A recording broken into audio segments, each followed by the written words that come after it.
Listen, okay? You guys will never believe me. There was 2 cop cars, okay? And they were chasing this 4-wheel deal, this real neato RV, and there were bullets flying all over the place. It was the most amazing thing I ever saw. More amazing than the time Michael Jackson came over to your house to use the bathroom?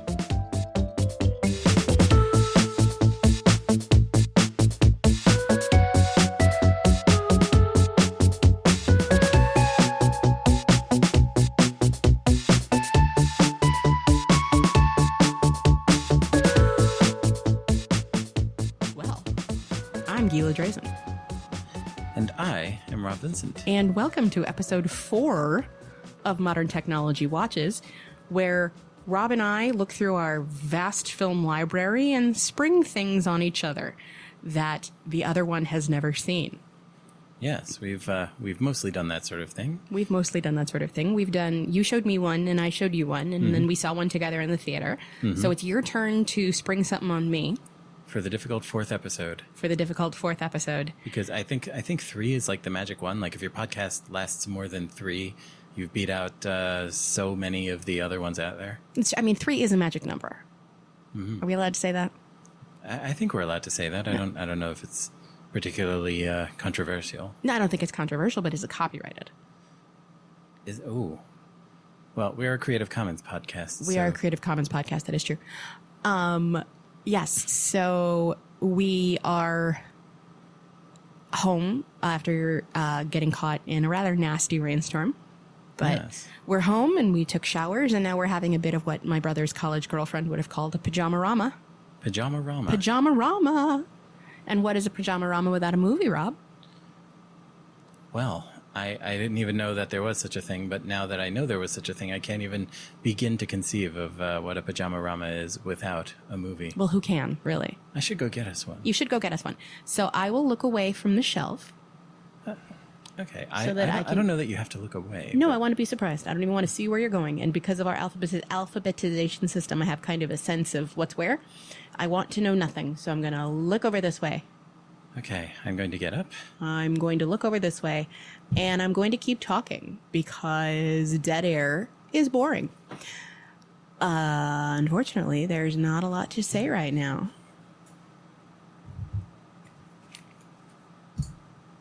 Did you keep the dead air exciting? I strive to do that as best I can. Okay, excellent. Okay, what do we got? We have got this movie. You're making a face. I am making a face. Is that a good face or a bad face? Well, I've never seen this movie. Well, audio medium, so I think you should share. I was going to say, I seem to have a lot of street cred in the pop culture universe, and I think I'm about to lose a lot of it when I say that tonight's film, which I have never seen, is The Goonies. The Goonies. Gila's never seen The Goonies. All right. So, in the now traditional, from the imagination of Steven Spielberg, The Goonies plunges a band of small heroes into a swashbuckling, surprise-around-every-corner quest beyond their wildest dreams. Following a mysterious treasure map into a spectacular underground realm of twisting passages, outrageous booby traps, and a long-lost pirate ship full of gold doubloons, the kids race to stay one step ahead of a family of bumbling bad guys and a mild-mannered monster with a face only a mother could love. A family adventures classic from start to buccaneering finish, The Goonies is a cinematic treasure trove of breathtaking action, dazzling effects, and shiver-your-timbers thrills. That was the back of the DVD case. That was the back of the DVD case. But I don't often say shiver-your-timbers fun. You don't. And, I think our life is the poorer for it, really. It really is. Well, this movie came out in 1985. Which was a very good year for 80s movies. This is actually our first 80s movie, isn't it? On the podcast, yeah. Yes, on the podcast. And I want to give a little shout out because there is another film podcast by a married couple who are showing each other films. But their thing is they show each other films from their childhood, which was the 80s. They're about the same age as us, give or take. And that is a podcast that I just want to say hello to called A Match Made in Space. That's by John Walter and Allie Goodman, and they are a charming couple who put a lot of awesome creative stuff out there and a lot of podcastery, and they are just well worth listening to. They've done so many more of these, but their thing is they just do 80s movies. It has to be an 80s movie for their podcast. And now I feel like I'm officially encroaching on their turf a little bit by bringing 80s movies into our sphere. But, that's going to happen. We're 80s film dorks. We are 80s film dorks. And also, as long as we're shouting out and talking about 80s movies, I would just like to give a brief, completely unrelated shout out to this man sitting right here across from me. Who? Yeah. Because he ordered us a new shower curtain, and it has the cast photo from my favorite movie on it. And my favorite movie is also from 1985. St. Elmo's Fire is my favorite movie. If you have an issue with that, I don't want to hear it. But if you feel you have something you need to say, please drop us a note at watches@modern.technology. Say, Gila, your favorite movie sucks. Have that in the subject line, and I'll totally read that. But no, Rob got us a shower curtain with the cast photo from St. Elmo's Fire on it, and it just makes me so happy every time I'm in our bathroom. So thanks, honey. It makes me happy, too, even though it's not particularly one of my favorite films. I enjoy it. There are multiple places where you can get a shower curtain printed with whatever you like on it. You just upload the graphic. And yeah, I happen to be able to find a high-res cast photo. And it's just a badass looking picture, if I may say so. Mm-hmm. Maybe I'll tweet this on MT Podcast Net, which is our Twitter. Yeah, we can. We've got pictures of it. Yeah, what this is? It's who's in this photo? From left to right. Mm-hmm. We have Rob Lowe, Mayor Winningham, Emilio Estevez, Demi Moore, Judd Nelson, Ali Sheedy, and Andrew McCarthy. How breathy you just said Andrew McCarthy. he was your one. He was. It? Oh, yeah. God, he was. I'm having a bit of a reverie. Hold on. Okay. Yeah. We only have so much time for reveries. I know. But Andrew McCarthy is in our bathroom now, and that just makes me very happy. Yeah. And even if you don't know the movie, just going into our bathroom and seeing the 1980s Brat Pack, or most of them anyway, at sort of the height of their powers. And actually getting to play their own ages. Yeah, it's oddly calming, and I'm enjoying it just as much as you are. Well, thank you. And thank you, because it's really fantastic. Okay, but we're about to watch The Goonies. We're about to watch The Goonies. Our standard procedure here, we will shut off this here podcast, we will go watch this movie, and then we'll some point after that, we will come back and talk about The Goonies. All right, let's watch The Goonies.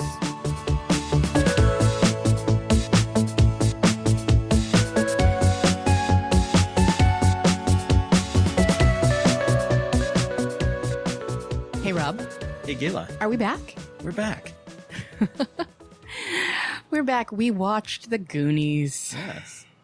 To be totally accurate, we watched it last night. It is the following afternoon.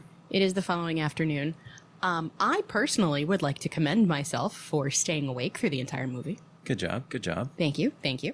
Only because I was tired, and it was cozy. Also, I was bored. Now, I feel like I should put in some sort of disclaimer for fellow 80s kids who consider this movie part of their canon. Because although I'm one of you, my co-host here...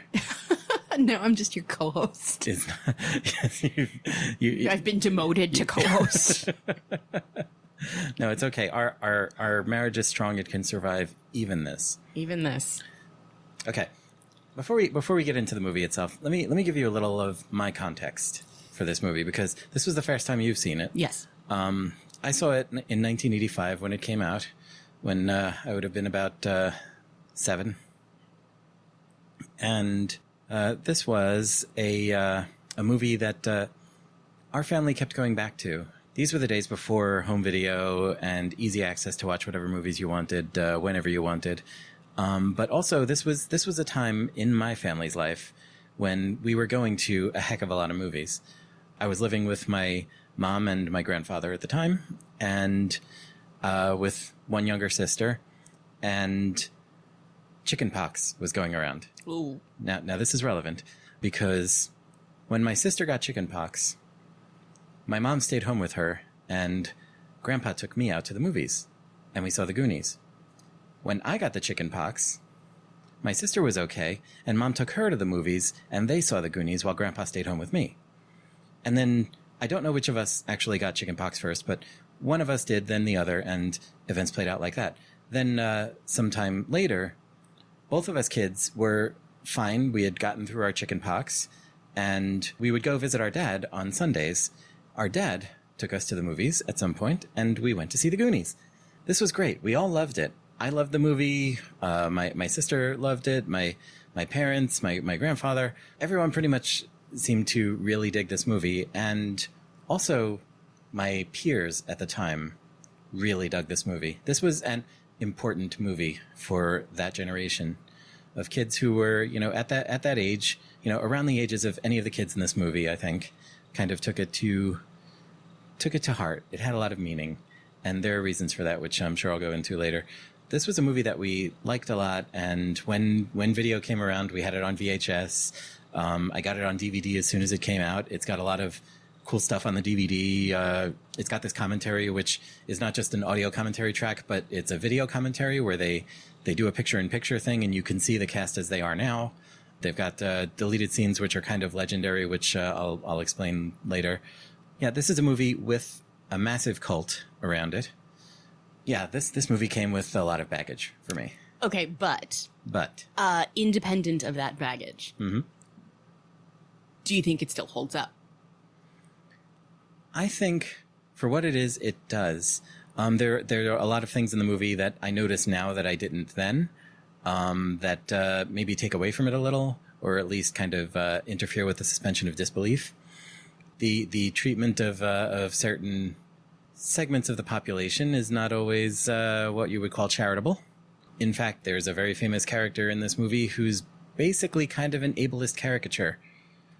We'll go into poor John Matuzak as Sloth, I think, when he turns up in our recap. May he rest, yes. Yes. But yeah, so coming at this from someone who did not see it in the 80s, who is yes. just seeing it today. Yes. What did you think? Well, again, as a person who is in her late 30s and considered reasonably savvy when it comes to pop culture, I think you could say. Mm-hmm. Yes, this was absolutely a blind spot in my development. This was a blind spot in my development as an 80s kid, a blind spot in my development as a film geek, all of these things. I also recognize that it's hard to see something now and not read it as 2019. Sure. So there are parts that, we talked about this. There are bits that wouldn't happen now. There were lots of parts that wouldn't happen now. Yeah, one of the first things you said when the movie ended was this would totally not be made today. No. In any way, shape, or form. No. And there are many, many reasons for that. There are many, many reasons for that. I think there's also... You said to me, mm-hmm. jokingly, but you said, right before we started the movie, that I'm a girl, so maybe I might not like the movie because I'm a girl. Yeah. I'm not one who usually genders entertainment like this, but even back then, and of course, back then was the 80s and people were stupid, but like this was roundly seen as a movie that the boys liked, and I don't know. I mean, my sister liked it, my mom liked it, and I think even my younger sister, who came along later when I showed it to her, I think she enjoyed it. But this movie is about a bunch of boys. The girls that are in it are sort of set dressing. They really are. They're very incidental. It's kind of sad because one of them's Martha Plimpton, who I love. She plays the kick-ass character in so many things, and baby Martha Plimpton in this doesn't quite rise to that yet. The only female character with any real agency was Mama Fratelli. Yes. And, oh my God. For better or worse. My love for Anne Ramsey knows no bounds. She was an actress who was around in the 80s. She ended up just playing like the crabby / scary / evil older woman. The Goonies, I think, was her last movie before she had some sort of mouth surgery. She had, I think, some sort of cancer and had a big chunk of her, I think, her tongue and mouth removed, which gave her, like later when she did the movie Throw Mama from the Train, Where she was the titular mama. And she had this slur to her voice. That was a result of that surgery, but like that happened to her, and she just like embraced it and played that. She knew she was the camp villain and was just enjoying it, but like by all accounts from people who have spoken with her, and like I think this came up in some interviews of her she could see, and I think the cast the cast of this movie all agree on the commentaries and stuff, that she was apparently one of the sweetest people in the world. I'm sure. When the movie opened, and I will say that despite all of my misgivings, that opening set piece is really great. And I think we'll get started on a recap, but one thing that right from the start, this movie is about a bunch of kids. Most people would think of it as a kids movie.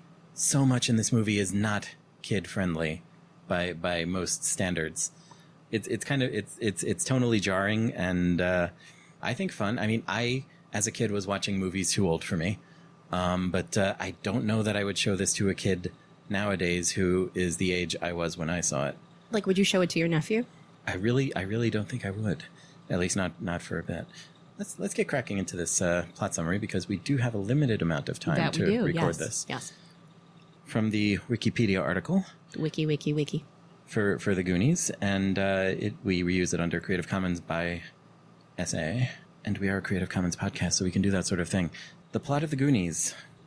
Facing foreclosure of their homes in the Goondocks area of Astoria, Oregon, to an expanding country club, a group of children who call themselves the Goonies gather for a final weekend together. The Goonies include optimist Mikey Walsh, his older brother Brandon, the inventive Data, the talkative Mouth, and the overweight klutz Chunk. Should we stop to mention the cast? Yeah, let's do that. Because so many of these actors went on to far greater things, I think.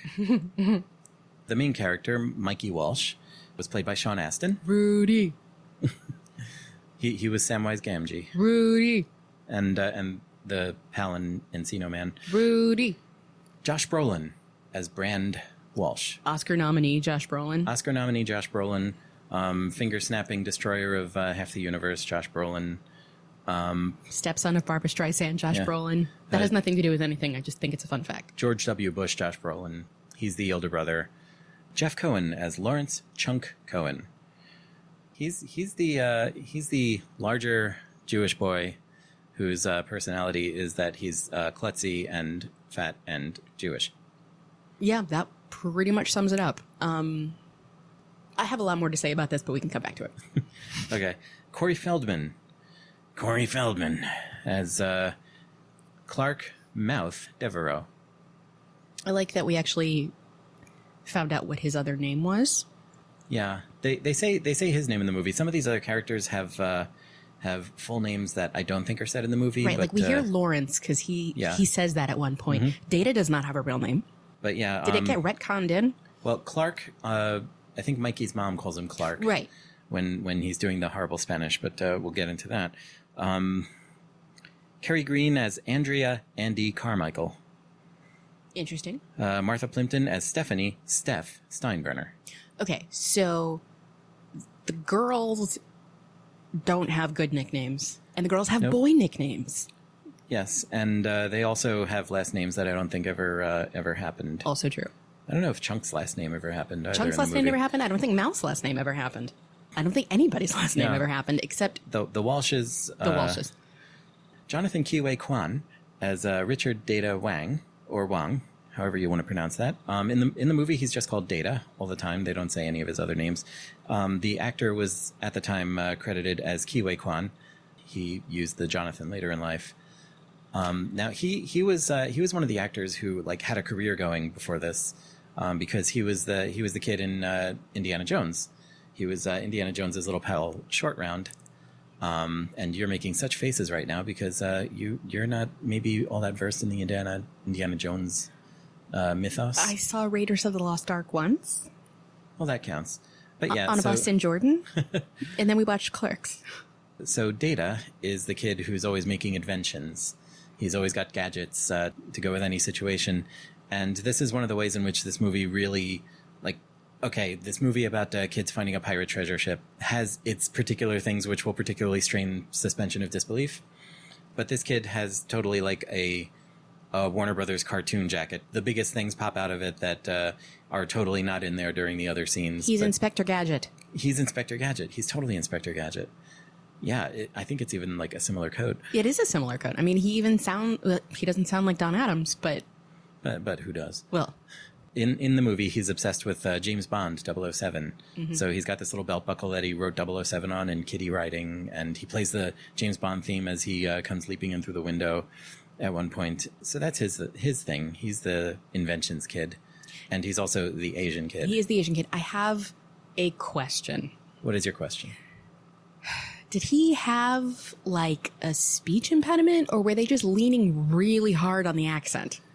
No, Kiwi Kwan, he was an immigrant. Let's see, he's clicking over to his article. He's Vietnamese American, and so I think that's what he sounded like at that point. He later would lose the accent. Okay, but he sounded like that in Indiana Jones as well. Okay, that was my question. Yeah, he's Vietnamese, and I think the character is Chinese. Yes, because at one point he says, "Oh, we're going to go down to China. I could see my auntie," when they're down in the tunnels. And when the subtitle happens, yeah, it's Chinese. I'd be interested to learn if that if that was pronounced well. But any of our listeners who are conversant in Chinese, please drop us a note at watches@modern.technology and let us know how Data's Chinese is. We'd love to know. It can't be worse than mouth Spanish. John Matuzak as Sloth Fratelli. Now, Jonathan Matuzak, he was a football player. Yes. I don't know if he'd acted in other stuff. A couple of things. But yeah, he was a very large, basically brick wall of a man. He was a professional football guy. And in this movie, he plays the character of Sloth, who is there's no nice way to say he's the token happy muscle bound mutant, who is clearly disabled in many ways. His family keeps him chained up in the basement, and he ends up being the childlike hero of a whole bunch of scenes. But yeah, this is one of the ways in which the movie really does not age well, the movie or its sensibilities. We'll talk more about Sloth later. Robert Davi as Jake Fratelli. Robert Davi basically playing the same guy he plays in everything, like the big, imposing, badass criminal dude. Joe Pantoliano as Francis Fratelli. Joey Pants. Joey Pants. Who doesn't love Joey Pants? I know no one who doesn't love Joey Pants. And he was even wearing a hat. Yeah, he was for most of the movie. He was wearing a hat, and then he was wearing a toupee, which was the subject of jokes, which I loved. Anne Ramsey as Mama Fratelli. Mary Ellen Trainor as Irene Walsh. I guess if you have a Mary Ellen, she will train it for you. Haha. Keith Walker as Irving Walsh, the geeky dad who's in like all of 2 scenes. Steve Anton as Troy Perkins. The snooty country club kid. Yeah, the standard issue 80s movie central casting yuppie kid who basically exists to be obnoxious and snooty and put down the poor kids. If this had been a John Hughes movie, he would have been the villain. Yeah, pretty much. But his dad was the true villain because he was the guy from this country club that was going to foreclose on everyone's houses, apparently. There's so many villains in this movie, though, because, are the Fratellis the villains who are trying to kill our intrepid heroes? Is, what's his bucket? Edwin? Is he the villain because he's trying to foreclose on the house? Is Mouth the villain because he fed a line of bullshit to the cleaning lady? I mean, we got options. Right, we do. Lupe Ontiveros says Rosalita. I loved her. Who doesn't love Rosalita? No, Lupe Ontiveros. Really liked her. She was great. Michael Paul Chan is Mr. Wang. I guess that's Data's dad. Sure. Charles McDaniel as Mr. Cohen. Paul Tuerpe as Sheriff. Director Richard Donner makes a cameo appearance as a deputy. The film's cinematographer, Nick McLean, also has a cameo as Mouth's father. Okay, and that's it for the cast section. Curtis Hanson, director Curtis Hanson, also has a cameo. He was one of the adults. Then went on to direct LA Confidential. I remember seeing in some trivia somewhere that Jeff Cohen's actual mom played Chunk's mom. A lot of the kids had their actual family members in that crowd. Oh, that's of cute. Everyone's families at the end. That is cute. Although I didn't see Sean Astin or Patty Duke. Well, can I say also, by the way, as a kid who really liked the facts of life, my preferred Astin is Mackenzie. Yeah, you're allowed. Thank you. There is at one point Sean Astin, like he barely misses getting like he gets scared by something or something comes flying at him and he shouts, "Holy Mackenzie!" And that's apparently him just like shouting out his little brother, which I thought was cool. That's cute. Okay, before we dig too deep into the plot, Sure. can we just... Oh my god. Okay, so first, one of the things I kept returning to throughout the course of the movie was, why did no one teach Sean Astin how to use an inhaler? Yeah. One of his things in the movie is that he's the asthmatic kid. And I, at the time, was also the asthmatic kid. And I often had to carry an inhaler around at that point in my youth. And yeah, he did not know how to use an inhaler correctly. And also the Foley artist, I think, kept putting the puffing noise in at the wrong times, like slightly wrong times. So the whole film production basically didn't know from asthma. Every single thing about it was wrong. All right. So that was thing number one. Okay. Thing number two, well, mouth I found annoying because A, Corey Feldman, and B, so, you know, we talked about the treatment of women. No one has any agency and everyone is dumb.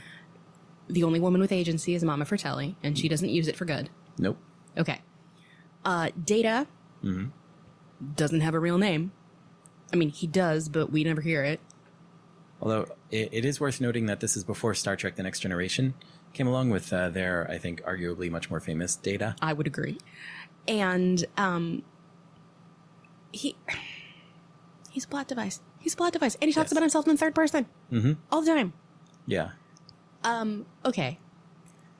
We got to talk about it. Sure. I don't like it.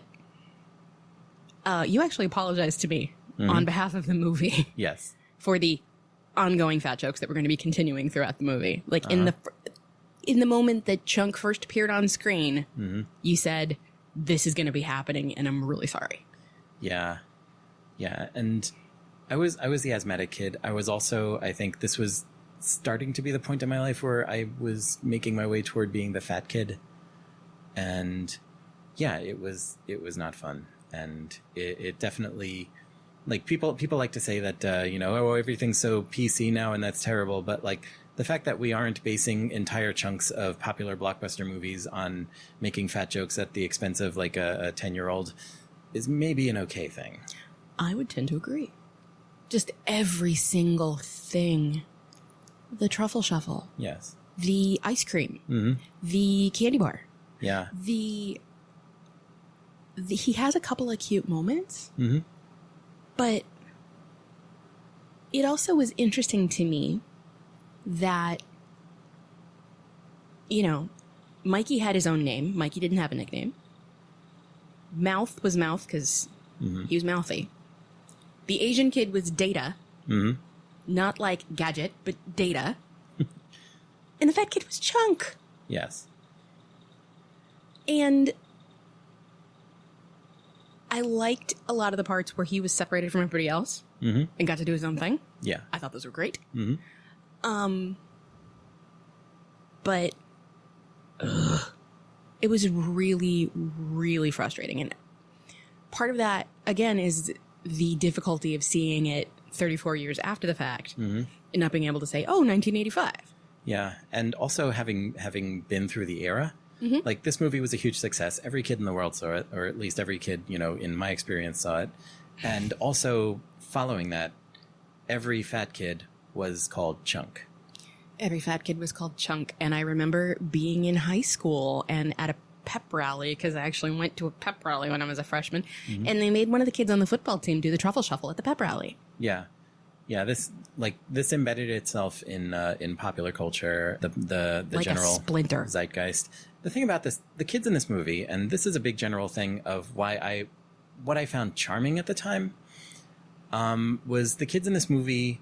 They're not talking like a bunch of kids that have had every one of their lines written for them by 40-year-olds. They're talking like kids talk.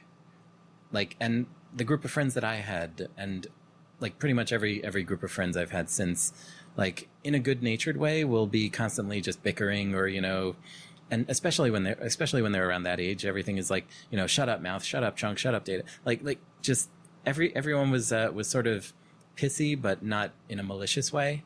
Like they were just all constantly throwing barbs back and forth because kids do that.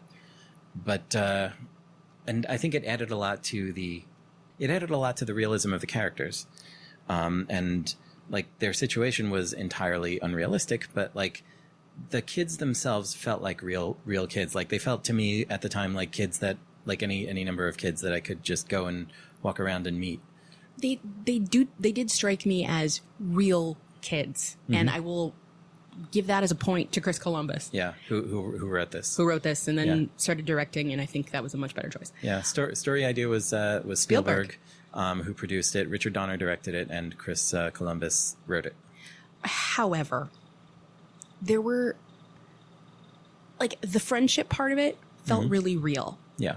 And everything else was kind of missing. There wasn't a lot of depth to any of these characters.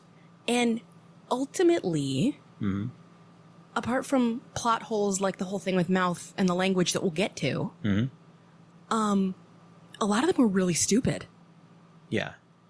Really stupid. And the whole movie is full of goofy malaprops. And I find it literally impossible that one person was making that many of them. Yeah. For some reason, that was a joke going on with not only Mikey, but his mom. And Data a couple of times. Yeah, but Data, you could say it's a language barrier thing. Yeah. He's the kid with the heavy accent. Right. But Mikey and his mom would just like come out with completely wrong words for things, and then Brand would correct them, and they'd go, "That's what I said." Yeah, it's one of those things that, like, you know, it's like myth. It's like, oh, it's a running gag. It's a running gag, but like myth, and somebody somebody jumps out and yells, "Yes," that's funny. Yes. But yeah, it was a forced gag that never really landed. Yeah. I far prefer Chris Columbus's directorial output to his writerly output. It's like we were just watching one of the old seasons of Drag Race, and they were supposed to do something post-apocalyptic, and there was one of the queens, I forget who it was, but like kept saying apocalyptic or yeah, and it was LaShawn Beyond, post-apocalyptic. Shout out season 4. We just finished episode 1. Yeah, but so that's a thing that was kind of forced and unsuccessfully. The one thing that really, really took me out of the whole thing is that he kept saying the rich stuff. The rich stuff. You telling me one of these assholes didn't know the word treasure? Yeah. And I'm not making excuses for the writers or anything, but that seemed, at the time, it didn't strike me as off. Watching it as an adult, it's like, just say treasure. Just say gold. Rich stuff. It's like, what kind of, like, that wasn't a slang that existed? No, or you're an 11-year-old boy. Say booty. It's okay. Yeah. You're looking for One-Eyed Willie's booty. Oh. Yeah, I don't think either of those had the... Are you telling me One-Eyed Willie didn't mean that in 1985? There's no way. I did not experience that, but then I was a kid. You were 7 years old. One-Eyed Willie, it's one of those things that like once kids are older and they're like, oh, One-Eyed Willie, they're talking about a penis, but like that never felt to me like something that was forced in as to mean that as like a cheap joke. It's like people would say the same thing about Bustin' Makes Me Feel Good from Ghostbusters. Oh my God, no, he's busting ghosts. No. Yeah. But it's one of those things where like every so often on the IMDb forums, and may they rest in peace. People, Flora? Someone would just bust onto the forum and go, "Oh, Bustin' makes me feel good," and it's like, yeah, okay, you're 9, but anyway, let's get back to this plot because it's almost we're running short of time. Oh my God, yes, we are. I'm so sorry. Rummaging through the Walsh's attic, they come across a 1632 doubloon and an old treasure map purporting to lead to the famous pirate One-Eyed Willie's hoard located somewhere nearby, whom Mikey considers to be the original Goonie. Goonie being the word that these basically scrubby poor kids have come up with themselves for their they're living crowd down in the Goondocks. Yes. The kids evade Brandon and make their way to an abandoned restaurant on the coast that coincides with the map. Brandon soon follows alongside Andy, a cheerleader with a crush on him, and Steph, Andy's friend. there's her character description for you, Andy's friend. Yeah, pretty much sums it up. The group quickly discovers the derelict restaurant is a hideout of the Fratelli crime family, Francis, Jake, and their mother, Mama. Okay, can I stop you for 1 second and just throw in one thing really quick? Sure. Okay, so the pizza place across the street from our apartment is called Do Fratelli. So every week I say to Rob, can you call the Fratellis? And he giggles, and I didn't know why until we watched this movie. Yes, Fratelli in Italian means brothers, for those of you unfamiliar. So basically they're named the Brothers Brothers. Or the Brothers family. Yes, with Mama Brothers. and being an Italian-American kid, that was a funny gag for me at the time. It still is. The Goonies find an underground tunnel in the basement and follow it, but Chunk is captured by the Fratellis and tied up with their deformed and immensely strong younger brother, Sloth. The Fratellis intimidate Chunk until he reveals where the Goonies have gone and begin pursuit. Chunk is left behind with Sloth, but befriends him. After Sloth frees both of them, Chunk calls the police, and he and Sloth follow the Fratellis. Now, that paragraph, glosses over a whole bunch of stuff. But let's talk about Sloth. Okay, let's talk about Sloth. I can still get into the swing of this movie, and I can still kind of put my jaded adult eyes aside and watch this and feel a bit like a kid again. But the one thing, and it actually bothered me at the time, was Sloth. Because, okay, when I was growing up, and this is another, ripply background flashback type of thing.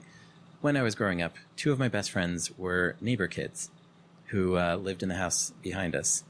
And both of these kids lived with Down syndrome. They were both significantly older than me, but sort of because of their condition, we were all kind of on the same level, and we could play around as kids, and it was great.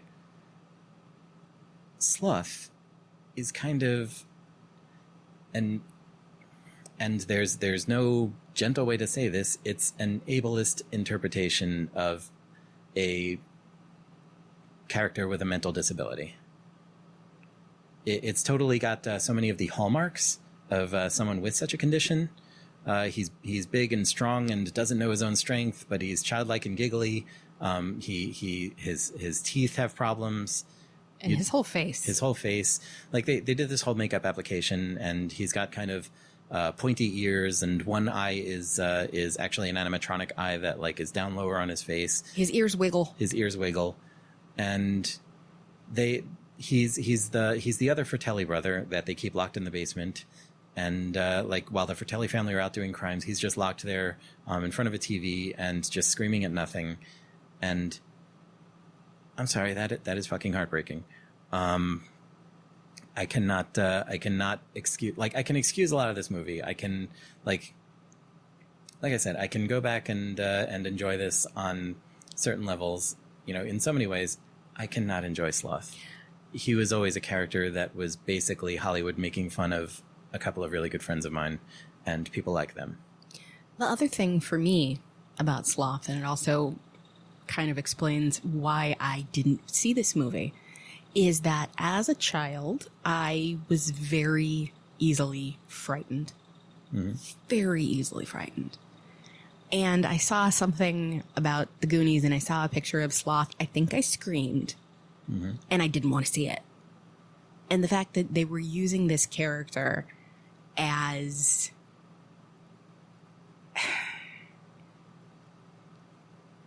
first of all, he was intended as a jump scare. He really was. Mm-hmm. But also his function in the story was kind of as magical. I'm trying to think of an equivalent word to use. Yeah. Yeah, and that was... And then when it ends, he and Chunk are best friends? Yeah, when it ends, he and Chunk are best friends, and Chunk randomly says, "You're going to come home and live with me now because your family's going off to jail." And everyone's okay with this, apparently, but... Also, Chunk's parents had met him with a pizza, and... yeah. No. Yeah, so much 1980s pop culture had the fat character who was there for the fat jokes and basically, lol, food, and... that equals humor, and this was no exception. So that happens. Let's talk about the kids going up in the attic and looking for some mystery to bring them on another adventure. And it's obvious from the scene that none of them had been in the attic before, but conveniently the Walsh's dad is the assistant curator at the local museum, and so just apparently when you work at a museum, you get to just have priceless ancient artifacts just in your attic. That's totally how that works. Yeah, totally how that works. So they find a treasure map that's like mounted and in a frame, so somebody at some point, would have seen it. And there's a news article up there about a person called Chester Copperpot, who was apparently someone who had gone looking for One-Eyed Willie's treasure and never found it. The other thing about the attic for me was also it's this character continuity thing, which is just not there. Mikey's like, guys, get out of the attic. You can't touch anything. We have to get out of here. Oh, look. And then he throws the thing on the floor to break it. Oh, no, he doesn't throw it on the floor. He has hands it to Chunk and then starts like counting down because he knows all you have to do to break something is hand it to good old Chunk. Right. The fat, clumsy kid. Right. But also, oh, no, we can't break anything. Guys, the museum knows we have all this. Oh, wait, this is interesting. I'm going to break it. Yeah. And maybe that's like a 10-year-old thing to do. But also in the attic are like plasma balls and things like that were really impressive back then before they were in every Spencer Gifts for like $20. They take this map from 1632 at the time that was 453 years old. Just roll it up because 450-year-old paper, you can just like stash it in your pocket. You can roll it and unroll it and that's totally fine. Yeah. They tie up Brandon in his own chest exerciser thing that people were always using back then. The springy chest exerciser. They tie him up in a chair with that. Then they flatten the tires in his bike. Apparently by just unscrewing the valve caps, you can flatten bike tires. I learned so much from this movie. Yeah. They go off on the adventure. The Walsh's mom comes back. Oh, we skipped over Rosalita. Mouth's Spanish. Their mom brings home this Spanish housekeeper to help clean out the house because apparently she wants it to be clean. She broke her arm and she wants the house to be clean when they tear it down. Yes. Which is weird. Apparently they're tearing it down like the next day or something. So like, why does she go out for groceries and bring back a bunch of groceries? Why is she like it doesn't? None of this makes any sense. None of this makes any sense. But she somehow brings home Rosalita, negotiates this service from her, and then comes back and she's like, I don't speak a word of Spanish, and she doesn't speak any English. So Mouth, can you translate my instructions to Spanish? So Mouth is like, I speak perfect Spanish. I'd be happy to translate. And it's this whole gag where she tells Mouth like to give her standard instructions like the shirts are in this drawer. The shirts are in this drawer. The pants are in that drawer. Just put them in a box. Don't worry about a suitcase. And instead of translating, he says this wild ass shit in Spanish. The cocaine is in this drawer, and the heroin is in this drawer. Yeah, and she just kept following. Mm-hmm. And like they point to a closet, and she says like everything you need is in there, the cleaning supplies. And he says, if you do a bad job, you'll be locked in here for 2 weeks with the cockroaches, without food or water. Rosalita's looking more and more horrified and basically saying, Estoy en una casa de locos, por Dios. But the Spanish is subtitled, so you can understand what he's saying. But Corey Feldman's Spanish is terrible. No native Spanish speaker would understand what the hell he's saying. Apparently it was the actress who played Rosalita who was coaching him on his Spanish because, she spoke the language. He did not. And I can see where they're going. It's a funny gag. There's another gag around then where they knock over a statue of Michelangelo's David that belongs to their mom, and who apparently really likes her OJ Dar. Yeah, Chunk knocks it over because he's Chunk, and the penis is broken off. Because of course it is. And this is a gag that like, what other movie did they like snip this out of to put in this kids movie? Because like they make this whole big deal about like, oh no, that's my mom's most favorite piece, and this whole thing about like the penis being broken off of this statue, and they glue it back on, but they glue it on upside down. And do you think your mom's going to notice? And that bit was actually resurrected in the 1999 Jennifer Lopez, Matthew McConaughey classic, The Wedding Planner. Oh boy. Where she knocks into a statue, knocks the penis clean off of it, and then in an attempt to reattach it, gets the penis super glued to her hand.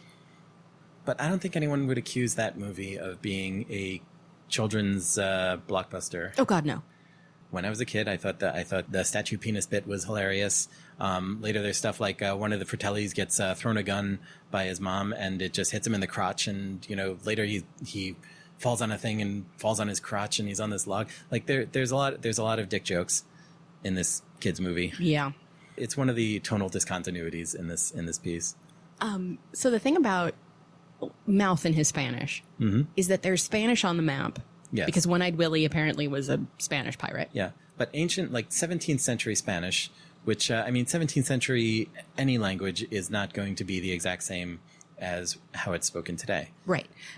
Shakespearean English is not modern English and so on. Like, this kid who apparently took some Spanish in school can translate the ancient Spanish on this ancient decayed map into perfect rhyming English couplets on the fly, using words like ye and, And in perfect rhymes, perfect Yeah. meter. And then we're just going to go straight to the end here for a second. Because at the end, when Rosalita begins yelling in Spanish, Mouth can't understand what she's saying. Yeah, he has trouble understanding what she's saying, I think because her accent isn't crap. It's very possible. As long as we're talking about things that don't fit anywhere in real life, the thing that opens their gate.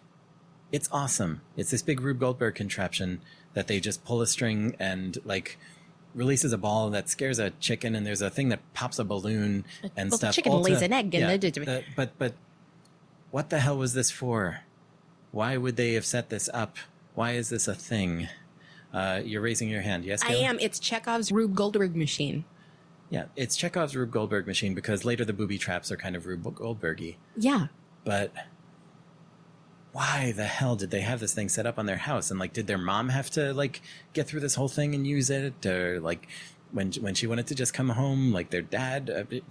I mean, I'm assuming that they did it because How regularly did this chicken lay eggs? I guess it depended on how much you scared her. I mean, this is a suburban family in Oregon. Like, they have a chicken that, like, who replaces the popped balloon on the thing after every use? Rosalita? Okay, I think you finally cracked it. This has been bugging me for 34 years. 34 years. Okay. Yeah. Yeah. Okay, but so they go to the restaurant. They encounter the Fratellis.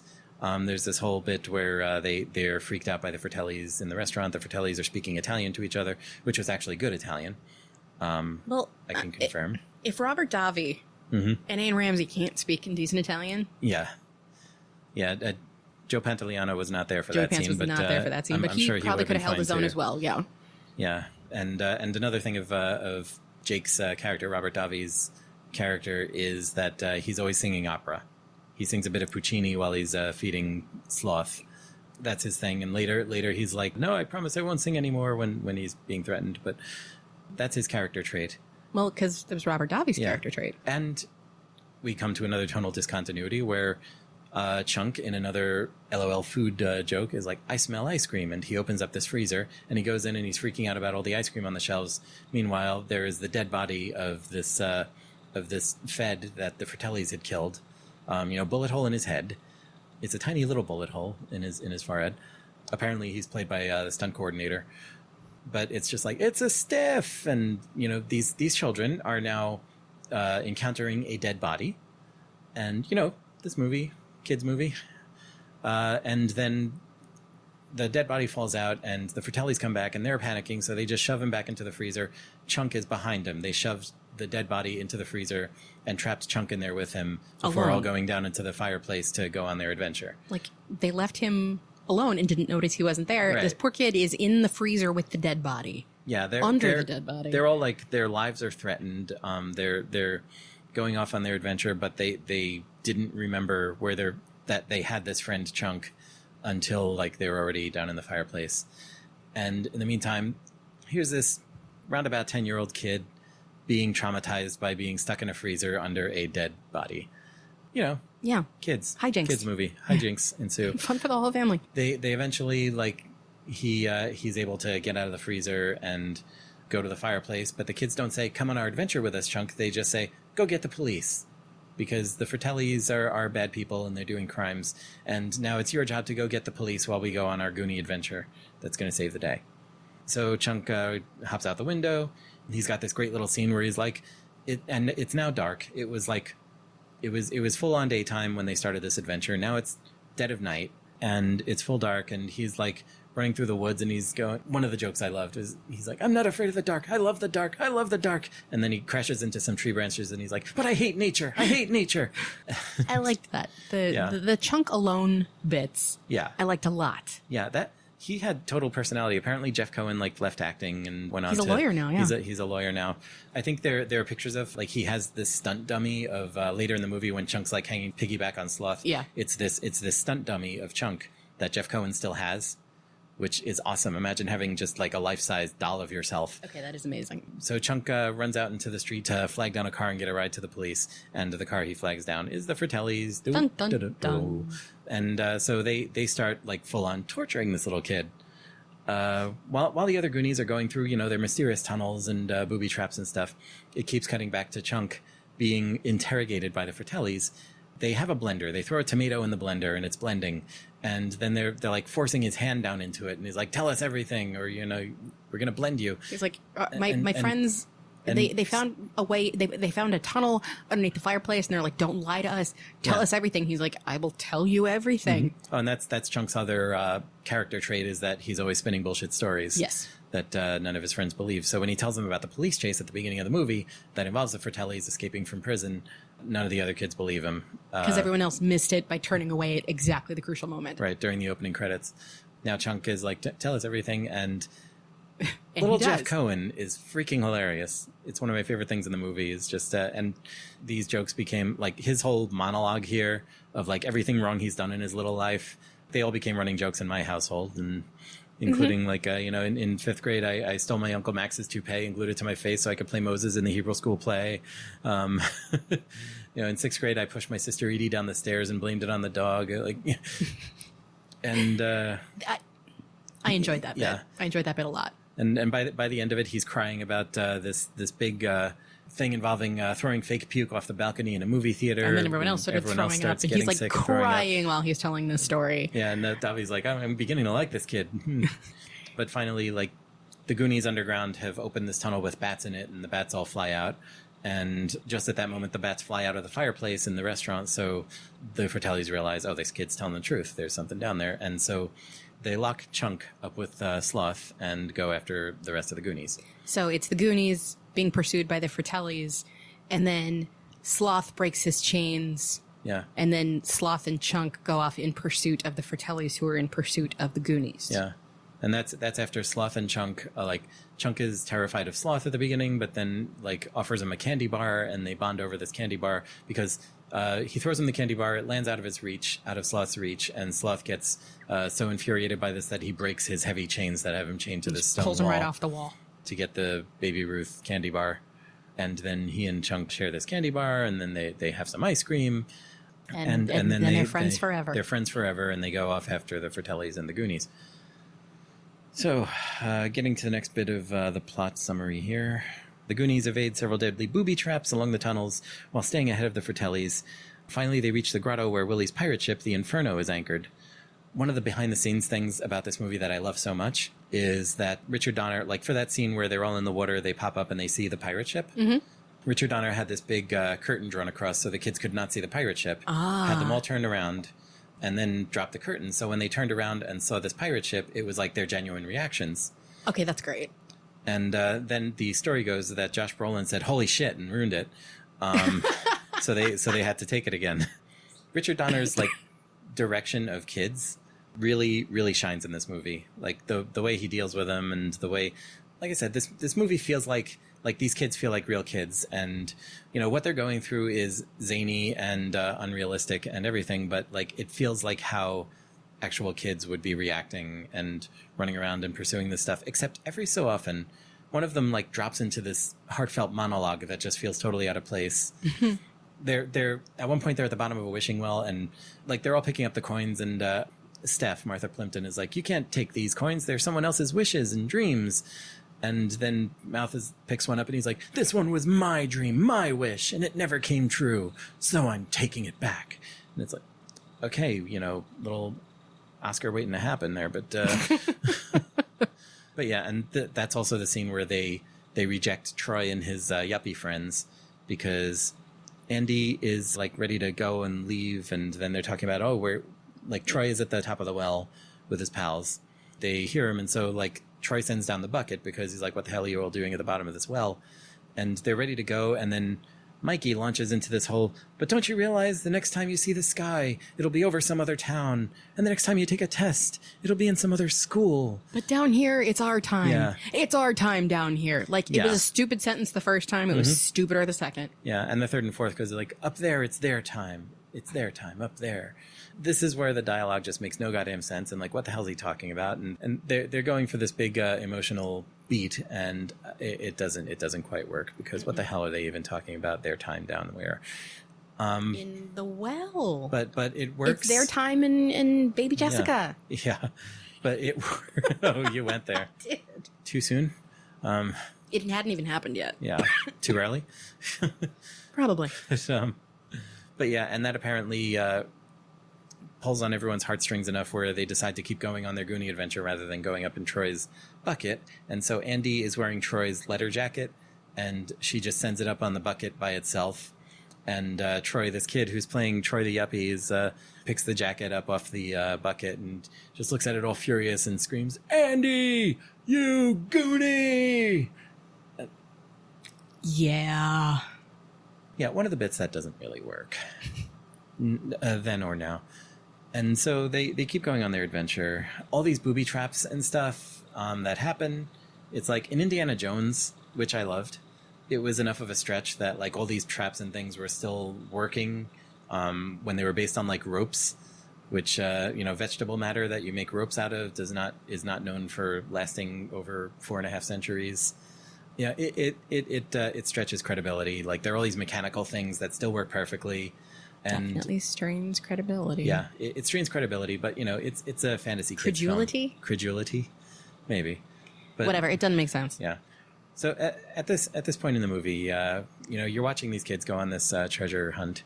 Where were you on all of this? Like, okay, this is gonna surprise you, but the parts I liked most in the whole movie, yes, apart from Chunk's big speech, which I adored. Yes. The parts I really, really liked were the police chase at the beginning and the water slide part near the end. There you go. I liked the big action sequences. Okay, yeah, I could see that. I couldn't follow the timeline of the whole thing. I was really confused as to why they were in the water. And my favorite part, one of my favorite lines in the whole movie, was when Andy said, when she had to play the bone piano to open the drawbridge. Yes. Which was another one of One-Eyed Willie's tricks. There's like a staff of notes on the back of the treasure map that you have to play into the piano made out of bones. So One-Eyed Willie, 450 years ago, like took a bunch of his dead pals and built them into a working like pipe organ, which still worked totally 4.5 centuries It later. didn't have to be tuned or anything. And my favorite line is when she says, "I can't tell if it's an A sharp or a B flat." Yeah, to which Mikey replies, "If you hit the wrong note, we'll all be flat." Right. But what's the funny part about that? The funny part about that is that A sharp and B flat are the same note. Also, I don't think you ever even see A sharp. I think it's just B flat. Yeah. And the gag is that like she took piano lessons when she was like 4 or something, and she's like, "This isn't my mother's Steinway," and so she barely plays the piano, so she gets a bunch of the notes wrong, and like more of the floor falls away every time, and it's this big peril. But she eventually gets the drawbridge all the way down. Then later, when the Fratellis are following them, they just like walk around the edge of the room where the floor didn't fall out, and they can get right to the drawbridge because NBD. It's open, whatever. Yeah. So like the kids almost died, but then like these two middle-aged guys and their senior citizen mom get through it without a problem. And obviously, Sloth and Chunk do as well. Yeah. One of the things I loved was there was this cavern early on where there were a bunch of pipes leading to the country club. And so for pure rule of funny, this works where they start banging on the pipes for no reason at all. They don't even explain it, I think. Like, they're just like, if we bang on them, if we make enough noise, and don't explain why they would want to do that, but they do. They're like, this must go into a building. Yeah, this must go into a building. If we bang on the pipes, they'll know we're here. Yeah, but why would they want that? They don't explain what they're trying to achieve by doing this. And so, like, their banging on the pipes causes all kinds of mayhem up in the country club. That's the source of all their misery. Again, Troy is up there sitting on a toilet reading Guns and Ammo magazine. Yep. And the toilet flies up and down, revealing that the kid is actually like wearing his underpants while sitting on the toilet with his pants down. Because otherwise this probably would have hit an R rating. these old country club guys in the shower, or With the seeing soap on a rope. with the soap on a rope, or seeing the plumbing like disappear into the wall, and some guy trying to get a drink from a fountain gets beamed on the head with the flying water fountain. Okay, pure rule of funny. There's no sensible reason for that sequence to be there, but it's there, and it's kind of lovely. It's entertaining. And then later, when Chunk and Sloth come through that same room and they see these pipes like warping and twisting in all different directions and flying all over the place, Chunk just looks up and goes, "Yeah, Mikey's been through here, all right." And then Sloth just picks up the pipes and puts them all back in one swell swoop. Well, he swoop. he grabs a pipe and he like pushes up on it, and then you hear like some stock sound effects of a car crash and a woman screaming and sirens, and he's just like, "Uh-oh." Again, funny gag, but kind of you got this big brute basically following along in the steps of the Goonies and causing more mayhem. Yes.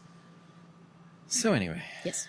we're going to kind of breeze through the rest of this. The Goonies evade several deadly booby traps along the tunnels while staying ahead of the Fratellis. Finally, they reach the grotto where Willie's pirate ship, the Inferno, is anchored. The group discovers the ship is filled with treasure, and they start filling their pockets, but Mikey warns them not to take any on a set of scales in front of Willie, by considering that to be their tribute to him.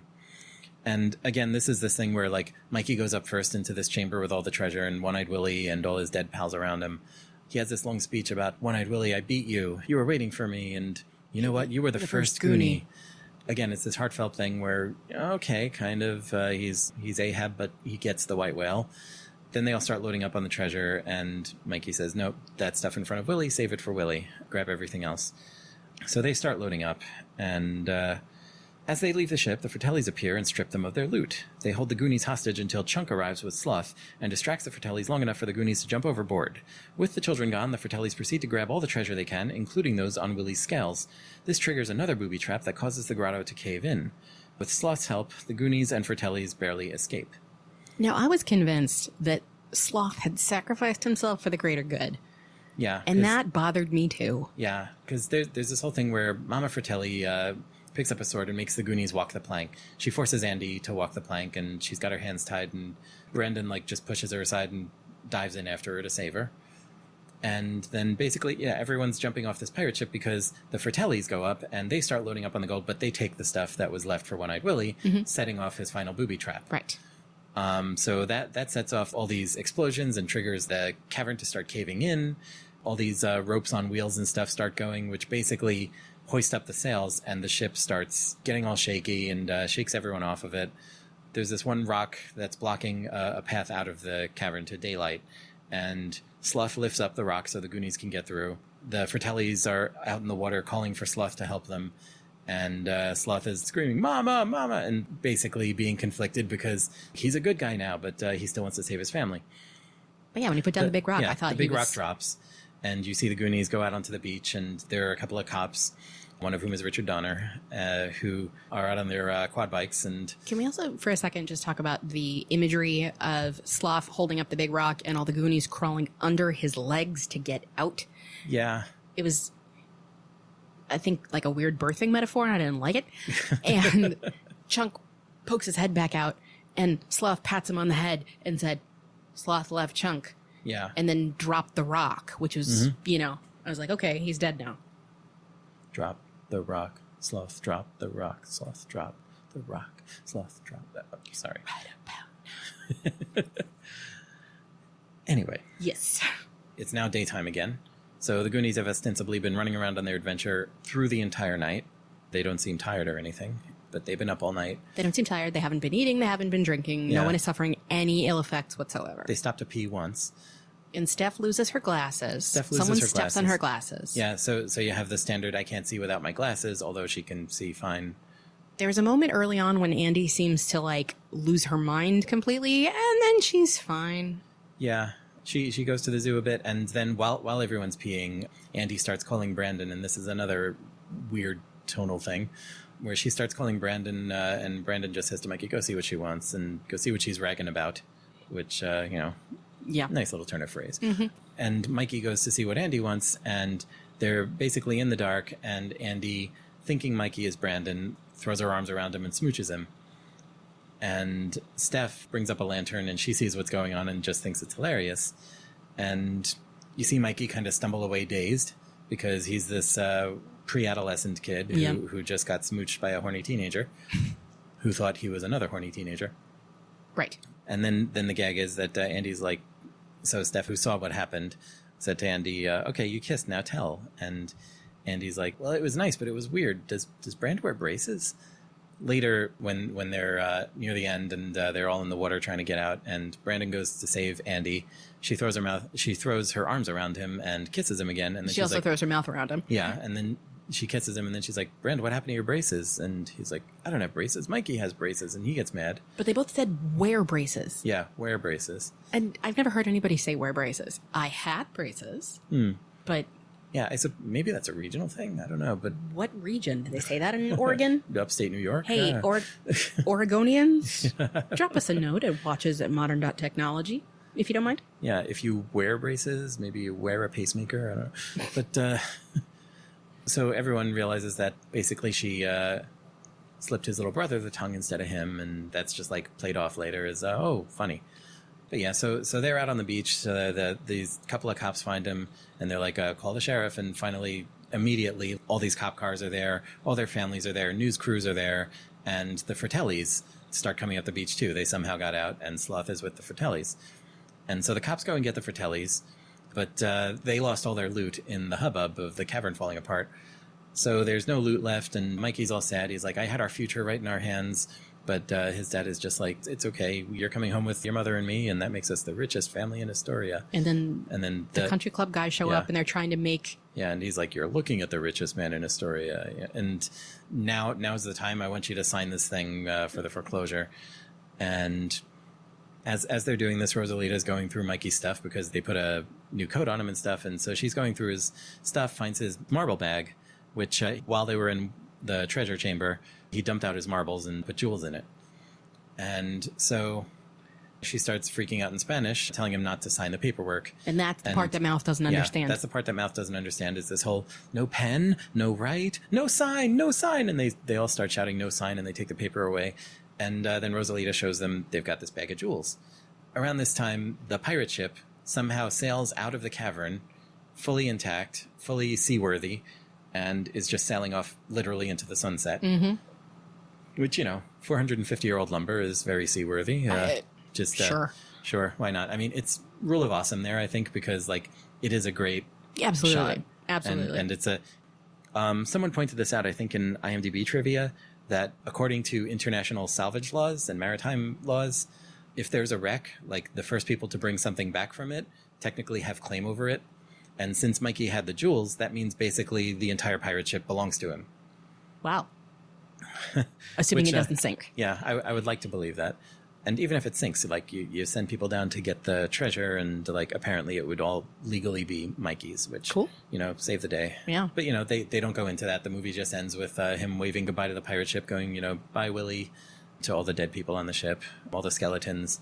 Yeah, as all the adults are like, "Bo," because that's another thing is like apart from the Fratellis and apart from Rosalita, all the adults in this movie are basically useless. Mm-hmm. Like Chunk tries to call the police, and they're just like, "Oh, you're just spinning more of your yarns, Lawrence." And none of the other adults are any cop at all, really. They're just classic 80s kids movie move to make the kids the smart ones, and all the adults are too useless to help you with anything. You got to take matters into your own hands and go find you a pirate treasure. Yes.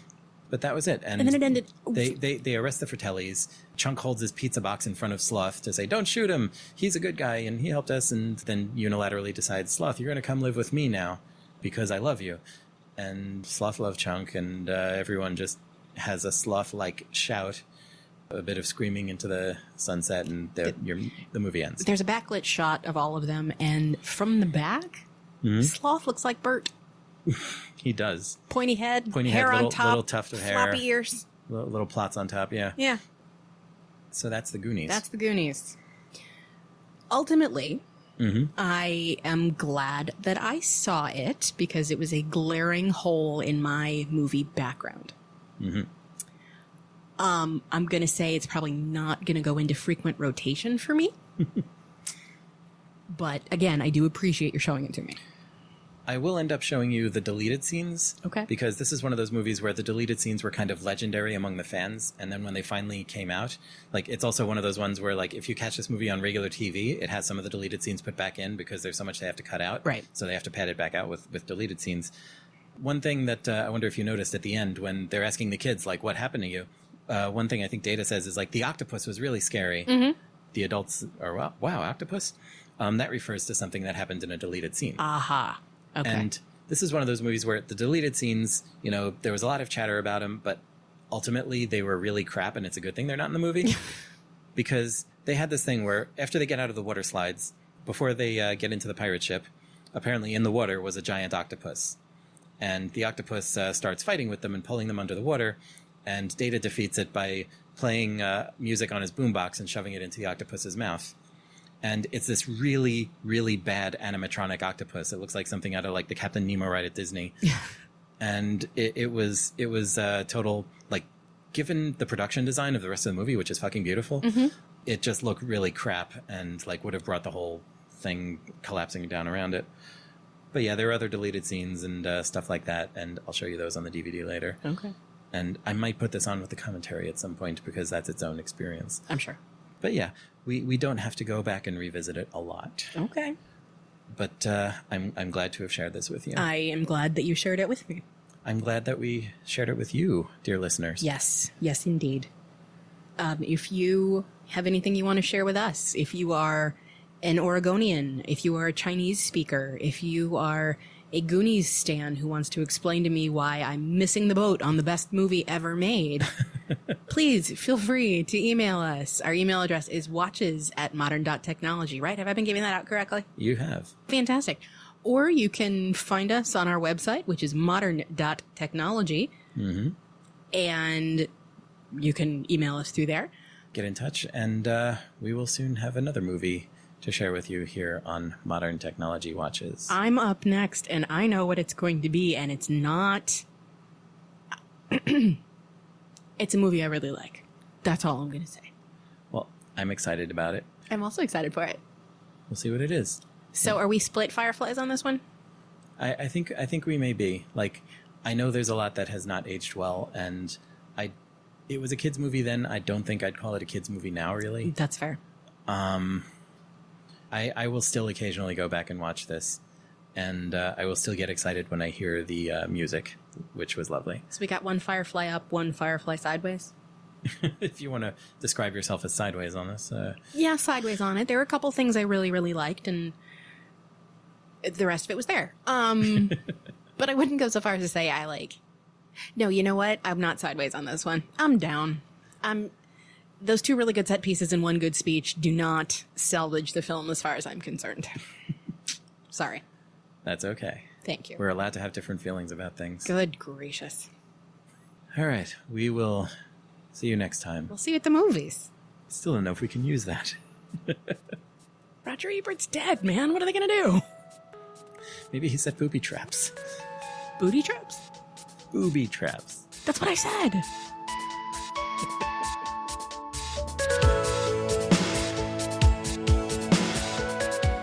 You've been listening to episode 104 of Modern Technology Watches with Gila Drazen and Rob Vincent. Go to modern.technology on the web for more info on this show, our other shows, and our social media hullabaloo.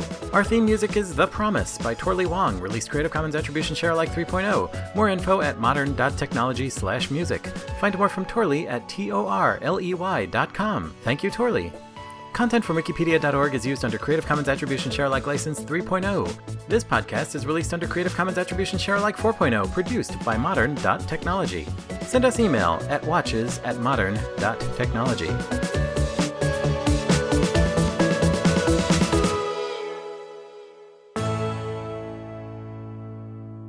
Listen, okay? You guys will never believe me. There was two cop... Let's try that again. Listen, okay? You guys will never believe me. There was two cop cars, okay? And they were chasing... You want me to try it?